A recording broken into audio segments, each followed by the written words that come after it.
സുഹൃത്തുക്കളെ, ഫുട്ബോൾ എന്ന കളിയെ സ്നേഹിക്കുന്നവർക്ക് 2022 ഡിസംബറിലെ ആ രാത്രി ഒരിക്കലും മറക്കാനാവില്ല. ഖത്തറിലെ ലുസൈൽ സ്റ്റേഡിയത്തിൽ ലോകം മുഴുവൻ കണ്ടത് ഒരു കാഴ്ചയായിരുന്നു.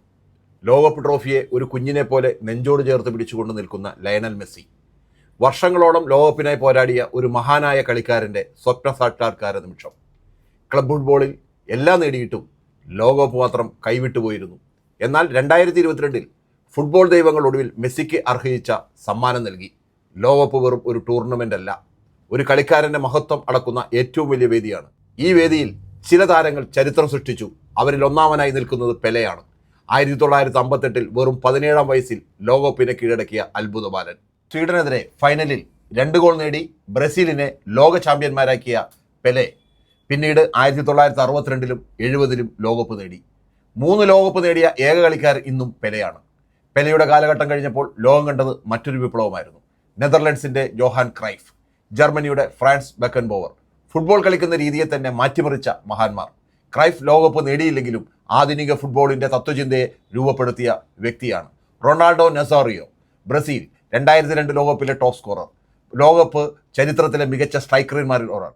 ഇറ്റലിയുടെ ഇതിഹാസ താരങ്ങളായിരുന്ന പൗലോ റൂസി, അതേപോലെ തന്നെ റോബർട്ടോ ബാജിയോ, ഷിലാച്ചി, ഹോളണ്ടിലെ ത്രിമൂർത്തികൾ എന്നറിയപ്പെട്ടിരുന്ന റൂട്ട് ഗള്ളിറ്റ്, ടൈക്കാഡ്, വാൻ ബാസ്റ്റിൻ, ജർമ്മനിയുടെ ലോതർ മറ്റായിസ്, റുമനിഗെ, റൂഡി വോളർ, കൊളംബിയയിലെ തന്നെ ഗോളികളുടെ ചരിത്രത്തിൽ ഇതിഹാസമായി മാറിയ ഹിഗ്വിറ്റ, ഇംഗ്ലണ്ടിലെ മികച്ച കളിക്കാരായിട്ടുള്ള Gary ലിനക്കർ, David Beckham, ഒമാനിയിലെ George Hagee, അർജന്റീനയിൽ തന്നെ അറിയപ്പെട്ടിരുന്ന കനീജിയ, ഒർട്ടേഗ, ബാപ്റ്റിസ്റ്റൂട്ട, ബ്രസീലിലെ സീക്കോ, സോക്രട്ടീസ്, റോബർട്ടോ കാർലോസ്, അതേപോലെ റൊമാരിയ തുടങ്ങിയവരെല്ലാം നമ്മൾക്ക് ഇന്നും ഓർക്കുന്ന താരങ്ങളാണ്.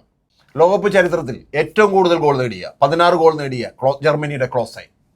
മറ്റൊരാൾ പോർച്ചുഗലിലെ ക്രിസ്ത്യാനോ റൊണാൾഡോ, 5 ലോകകപ്പിൽ കളിച്ച ആദ്യ പുരുഷ താരങ്ങളിൽ ഒരാൾ, ലോകകപ്പ് ഫുട്ബോളിലെ ഏറ്റവും സ്വാധീനമുള്ള താരങ്ങളിൽ ഒരാൾ. മിഷേൽ പ്ലാറ്റിനി, ഫ്രാൻസിന്റെ ഫുട്ബോൾ ഐക്കൺ എന്നാണ് അറിയപ്പെട്ടിരുന്നത്. ഫ്രാൻസിന്റെ എക്കാലത്തെയും മികച്ച മിഡ്ഫീൽഡർമാരിൽ ഒരാൾ, ലോകകപ്പിൽ വലിയ സ്വാധീനം ചെലുത്തിയ താരം. പിന്നീട് 1986-ൽ ലോകം മറ്റൊരു പ്രതിഭയെ കണ്ടു, ഡിയാഗോ മാരഡോണ. ഒറ്റയ്ക്ക് ഒരു രാജ്യത്തെ ലോക ചാമ്പ്യന്മാരായ പ്രതിഭ.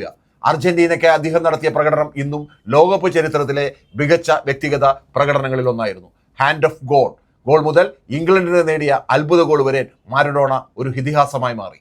തുടർന്ന് സിനേദിൻ സിദാൻ, റൊണാൾഡോ തുടങ്ങിയവർ ലോകകപ്പിനെ തങ്ങളുടെ വേദിയാക്കി. എന്നാൽ ഒരു ചോദ്യം ഫുട്ബോൾ ലോകത്തെ അലട്ടിക്കൊണ്ടിരിക്കുന്നു: മെസ്സിക്ക് ലോകകപ്പ് ലഭിക്കുമോ? വർഷങ്ങളോളം അദ്ദേഹം ശ്രമിച്ചു, ഓരോ തവണയും നിരാശ. എന്നാൽ അദ്ദേഹം കൈവിട്ടില്ല. ഒടുവിൽ 2022 മെസ്സി സ്രഷ്ടാവും സംഹാരകനുമായി മാറി. അർജന്റീന ലോക ചാമ്പ്യന്മാരായി. അങ്ങനെ അദ്ദേഹം പെലെയും മാരഡോണയും ഉൾപ്പെടുന്ന മഹാന്മാരുടെ നിലയിലേക്ക് സ്ഥാനം നേടി. ഇപ്പോൾ ലോകം കാത്തിരിക്കുന്നത് 2026 ലോകകപ്പിലാണ്.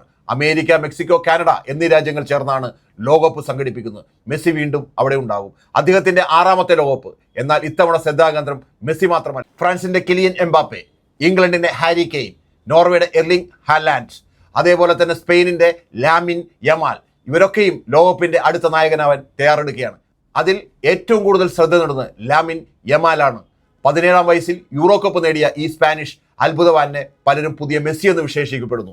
സ്പാനിഷ് പരിശീലകൻ ലൂയിസ് ഡി ലാ ഹുവേന്റെ വാക്കുകൾ ശ്രദ്ധേയമാണ്. പ്രതിഭകൾ പലരുമുണ്ട്, പക്ഷേ ദൈവത്തിന്റെ മാന്ത്രിക വഴി സ്പർശിച്ചവർ വളരെ കുറവാണ്. മെസ്സിയും യമാലും അത്തരക്കാരാണ്. ലോകകപ്പ് വെറും ഗോളുകളുടെ കളിയല്ല, അത് സ്വപ്നങ്ങളുടെ കഥയാണ്. പെലെയുടെ കണ്ണീരിന്റെ കഥയാണ്. മാരഡോണയുടെ മാന്ത്രികതയുടെ കഥയാണ്. മെസ്സിയുടെ കാത്തിരിപ്പിന്റെ കഥ. ഇനി 2026 മറ്റൊരു പുതിയ ഇതിഹാസത്തിന്റെ ജനനത്തിനായി ലോകം കാത്തിരിക്കുകയാണോ? ആ പുതിയ ഇതിഹാസം മെസ്സി തന്നെയാകുമോ, എംബാപ്പെ ആകുമോ, അതോ യാമാലാകുമോ?